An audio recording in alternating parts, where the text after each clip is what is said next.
Assalamualaikum warahmatullahi wabarakatuh. Perkenalkan, saya Karisa Zahro dengan NIM 125230054. Saya di sini akan mempresentasikan hasil ringkasan dari buku yang berjudul Perjuangan Land Reform, Masyarakat Perkebunan, Partisipasi Politik, Klaim dan Konflik Agraria di Jember Raya, karya Tri Chandra Aprianto. Baik, langsung saja. Menurut saya, buku ini ceritanya lumayan berat, tapi kalau kita ringkas, sebenarnya intinya adalah soal perjuangan rakyat perkebunan di Jember dalam urusan tanah. Jadi, tanah di sini bukan cuma lahan buat tanam tembakau atau kopi, tapi juga jadi ajang perebutan kuasa, politik, dan harga diri masyarakat.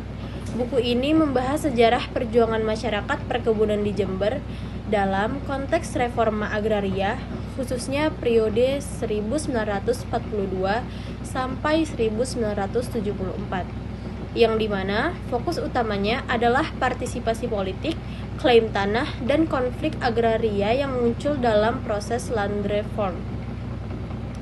Di sini saya membagi beberapa poin. Poin yang pertama adalah awal mula masalah. Sejak zaman Belanda, Jember dikenal sebagai daerah perkebunan besar. Tembakau, kopi, tebu, semua ditanam dalam skala besar buat pasar internasional. Masalahnya, tanah yang luas-luas itu dikuasai oleh perusahaan perkebunan asing.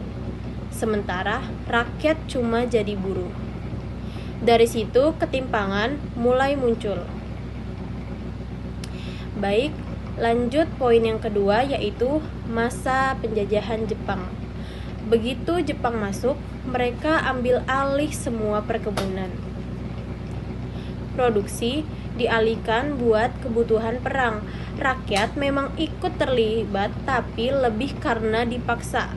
Walaupun susah, pengalaman ini buat masyarakat jadi terbiasa.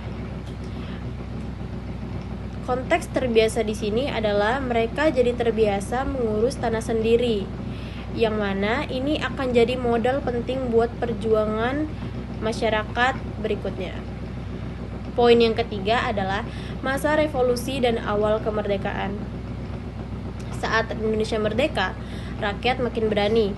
Banyak tanah perkebunan yang ditinggalkan pemilik lama diduduki masyarakat. Ada yang spontan, ada yang lewat organisasi tani, atau serikat buruh. Intinya, mereka sadar tanah itu bukan sekedar urusan makan, tapi juga martabat dan masa depan. Baik, poin yang keempat adalah UU PA 1960 dan Land Reform. Di sini, titik terang muncul ketika UU PA atau Undang-Undang Pokok Agraria disahkan pada tahun 1960. Ini jadi landasan hukum untuk pembagian tanah lebih adil atau land reform. Tapi ternyata di lapangan jalannya nggak mulus. Ada tarik-menarik kepentingan sosial, aksi sepihak dari organisasi tani hingga konflik dengan kelompok yang menolak. Akhirnya, land reform ini malah sering memicu bentrokan. Poin yang berikutnya adalah pada saat masuk Orde Baru. Pada saat Orde Baru berkuasa, semuanya berubah. Pemerintah lebih berpihak pada investor besar dan modal asing. Dengan begitu, land reform dianggap isu sensitif, bahkan tabu karena dikaitkan dengan komunisme.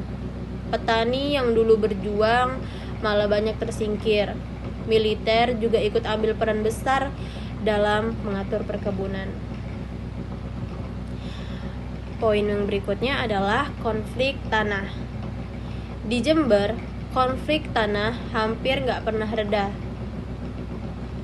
Kadang, rakyat itu malah bentrok dengan perusahaan perkebunan, kadang juga dengan aparat.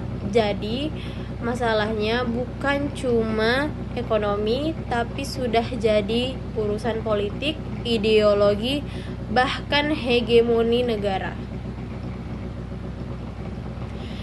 Baik, jadi kita sudah sampai ke kesimpulan. Menurut kesimpulan saya, buku ini intinya mau bilang kalau perjuangan soal tanah itu panjang dan penuh liku. Rakyat perkebunan di Jember pernah punya harapan lewat land reform, tapi kenyataannya sering terbentur kepentingan. Kepentingan di sini menurut saya adalah kepentingan negara dan pemodal besar. Jadi tanah itu bukan cuma sawah atau kebun, tapi juga simbol keadilan, konflik, dan perjuangan yang gak pernah selesai. Land reform di Jember bukan sekedar soal distribusi tanah, tetapi juga bagian dari pertarungan politik antara negara, organisasi petani, buruh, dan modal besar. Upaya masyarakat perkebunan dalam mengklaim hak atas tanah sering terbentur pada kepentingan kekuasaan yang lebih besar. Menurut saya, buku ini menegaskan bahwa agraria adalah arena konflik struktural, bukan hanya masalah teknis pembagian tanah. Sekian dari saya. Assalamualaikum warahmatullahi wabarakatuh. Terima kasih.